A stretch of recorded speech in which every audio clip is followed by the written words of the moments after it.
I'm Joseph Jackson, and this is the 2-year story of a buck I nicknamed Crooked 10. The story of Crooked 10 started in July of 2021. I got a new property to hunt, so I started putting out a couple cameras in some different areas. And initially I wasn't getting a whole lot on camera, nothing overwhelming, just some does and some smaller bucks and some decent bucks, but nothing that had really piqued my interest. So on August 1st, I got the first picture of Crooked 10. He was actually on 2 different cameras, and he was with a bachelor group of about 4 or 5 other bucks, primarily younger bucks. And I nicknamed him Crooked 10 because on his right G2, his G2 went kind of straight up, and then there was just a crook where there was like a distinct bend in his right G2, and his right G2 was shorter than his G3, so that's where he got his name, Crooked 10, and it went from there. I didn't have any more pictures of him all summer. That was the only day I had pictures of him all that summer. So going into the fall, I shot a big doe at the property on October 17th, but I still hadn't had any pictures of Crooked 10 since August 1st. However, he finally showed up on October 31st at about 10 or 11 o'clock at night. So that got me really excited that he was there during season and he had showed back up, but I wasn't sure how consistent he was going to be on the property or how his movement was going to be because I hadn't had any history hunting the property in years past, and I was still after a really good buck at a different property, so I was trying to balance the two. So Crooked 10 actually daylighted for the first time on November 15th, and I was hunting, but I was hunting another property after another good buck I had had on camera a couple times. And I had actually just gotten up to my stand and gotten all set up, and I looked at my phone, and I had just gotten a picture from my Tactacam reveal at the other property of Crooked 10 coming out about 30 minutes before shooting light.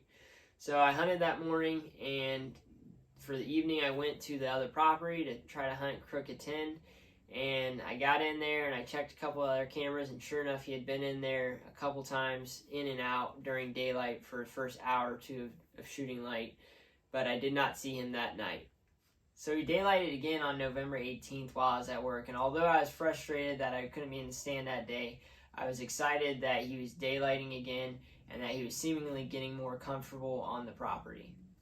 On November 19th, I was hunting in the morning, and the first deer I saw was a doe coming from straight ahead, trotting out of a bedding area, and directly on her tail is a big 8-point I nicknamed Swoosh.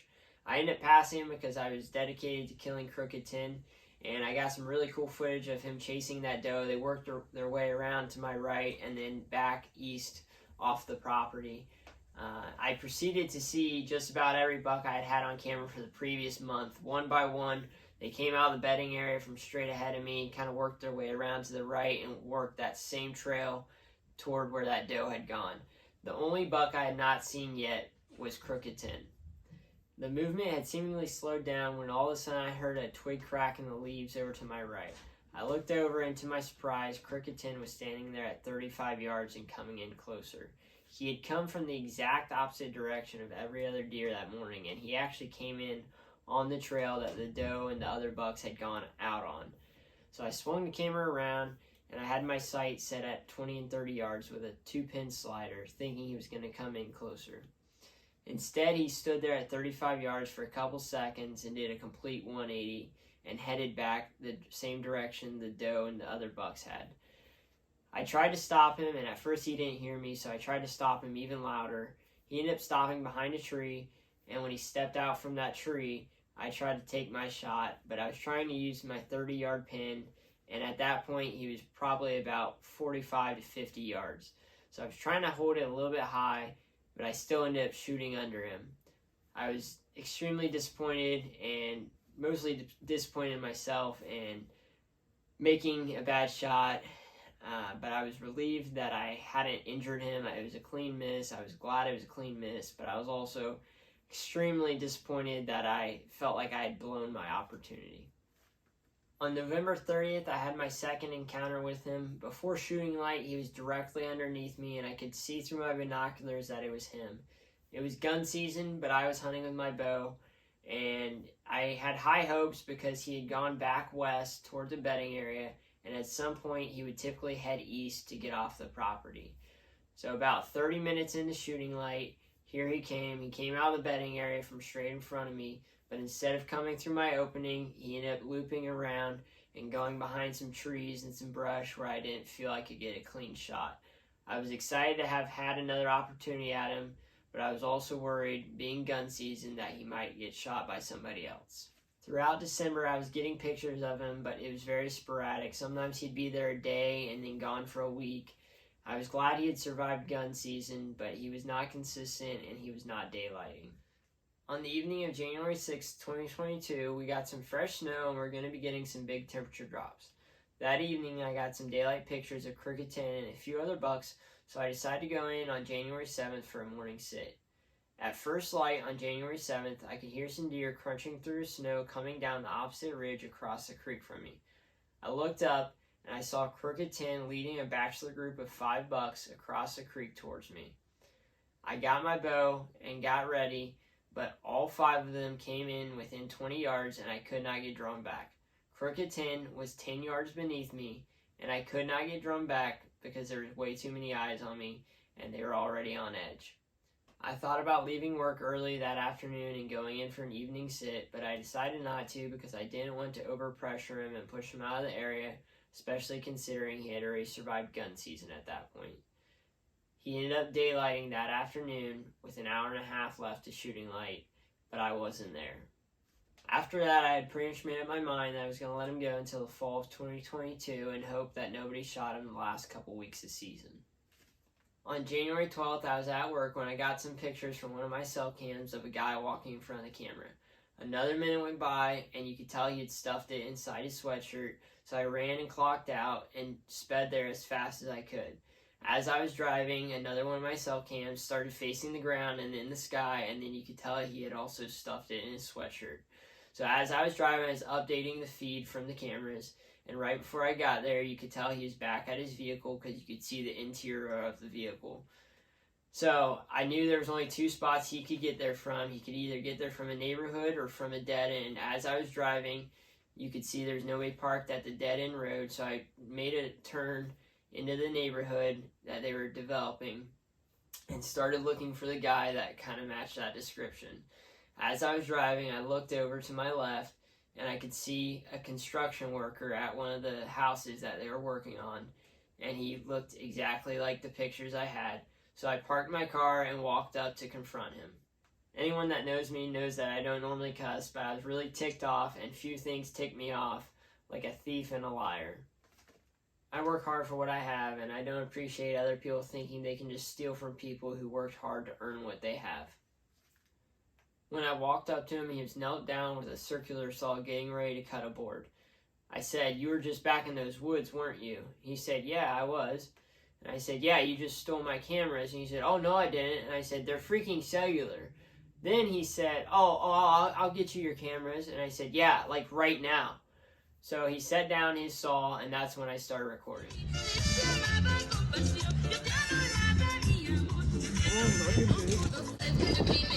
How about you keep your hands off?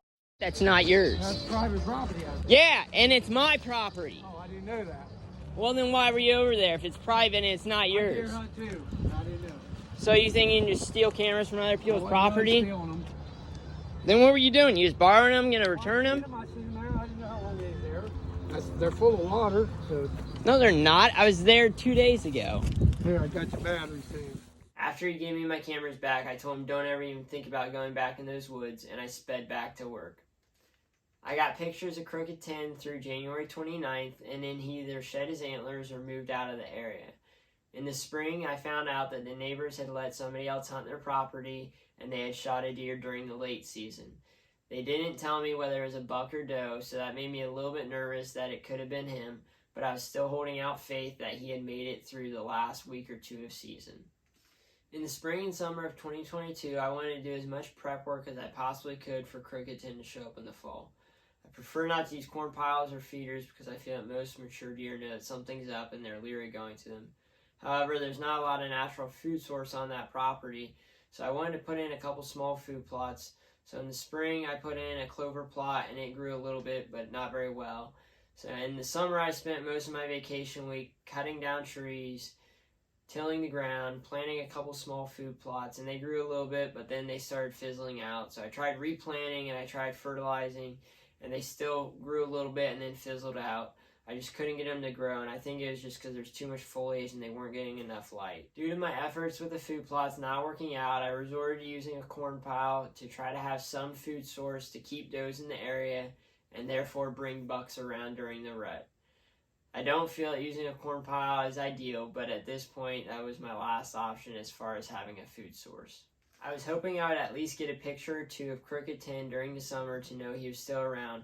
However, going into the fall, I had still not gotten a single picture of him since January 29th, and it made me a little bit nervous, but I was still trying to hold out hope that he would show up.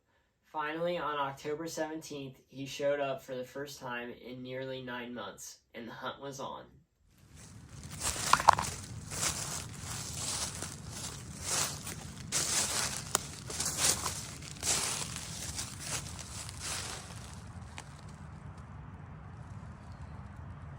Alright guys, it is October 22nd, 2022 season, and I'm hunting this property for the first time this year. I'm hunting a buck I nicknamed Crooked 10. It is Wednesday, October 26, 2022. This is the second sit on this property after a buck that I've nicknamed Crooked 10. It's Friday, October 28th, and I'm in here for an evening sit. This is my third sit of the year at this particular property. I'm after a buck I nicknamed Crooked 10. It's October 29th, and I'm going in for my first morning sit at this property. It's a pretty cool morning. It was about 34 degrees when I woke up, so it's supposed to be around that temp until sunrise, and it's supposed to slowly start warming up. So it's a pretty cool morning for October 29th, and hopefully it'll be a good morning and be able to put the smack down on Crooked 10. It's November 5th, and I'm going in here after Crooked 10. This is going to be my second morning sit of the year at this property. It's been really warm the last week, so it's been kind of crappy weather, but going into the rut, you never know what can happen. So I'm going to get in here. It's about 60 degrees, which is extremely warm for a morning sit in November, but who knows? We'll see what will happen. It's November 6th, and I'm in here for my third morning sit of the year at this property after Crooked 10. Alright guys, it's Saturday, November 12th, and I'm in here after Crooked 10. We finally had a cold snap here in Ohio.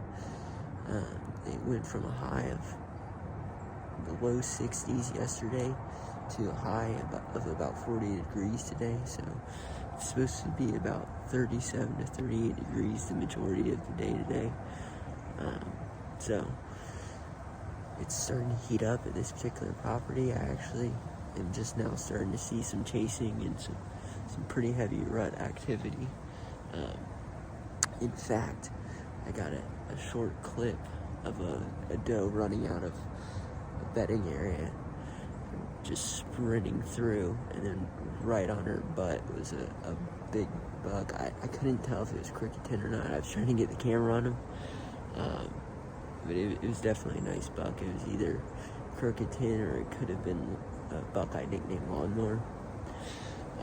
Both of which are nice bucks. Lawnmower is not a shooter this year, but I think it might have been Crooked 10. I mean, he was hauling it, so couldn't really get a good look at it, but definitely a good start. Especially for only being been in the stand for about maybe 30 minutes of shooting light, so we'll see what happens.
trying to stay bundled up, try to stay warm because I did not dress warm enough for how cold it is.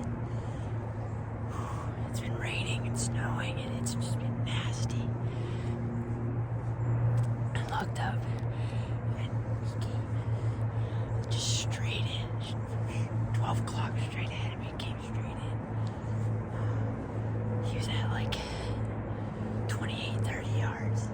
I got all the cameras turned on. I hope I got it on video. But, you know, hopefully you can see everything. But if not, I don't even care. He's dead. He's laying right here at like 40, 50 yards. I'm gonna give him time, but he's definitely gonna die.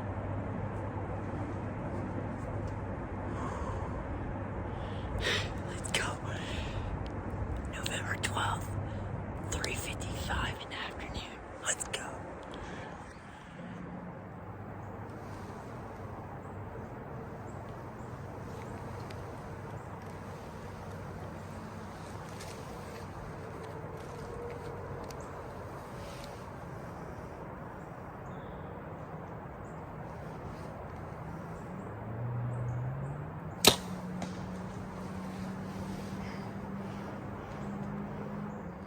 Alright, it's been about 30 minutes. I'm gonna see if I can find the arrow. He was rubbing on this tree right here as I shot him. He's quartering 2, and I think I got a pass through.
Freaking stud.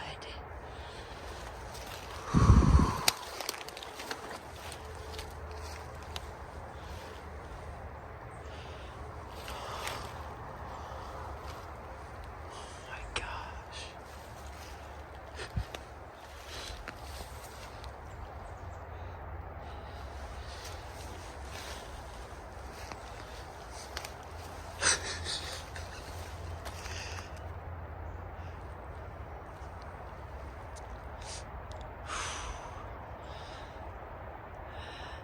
He was quartering 2 pretty hard, and I put it right behind his shoulder.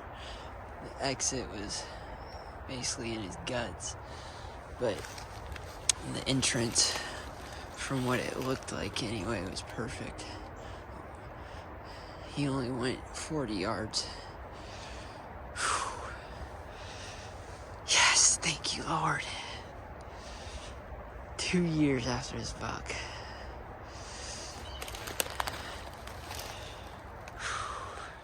I couldn't believe I'd finally connected on the buck I'd been after for 2 years. He was working a scrape when I shot him, and he was quartering 2. So the entrance was right behind his right shoulder and exited in front of his left hind quarter. Although I wouldn't consider the shot ideal, and I wouldn't recommend most people necessarily take that shot, I felt I could make a clean kill, and it took out at least 1 lung, his liver, and his guts. And it did make a quick, clean kill, and I watched him fall over.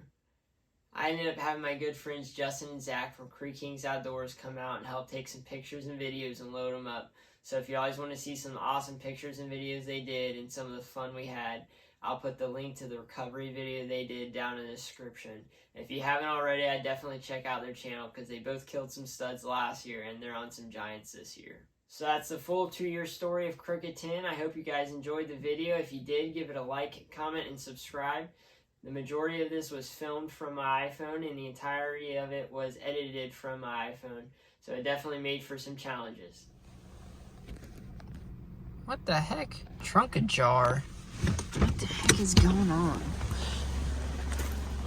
What the heck? Oh my goodness. Where did that come from?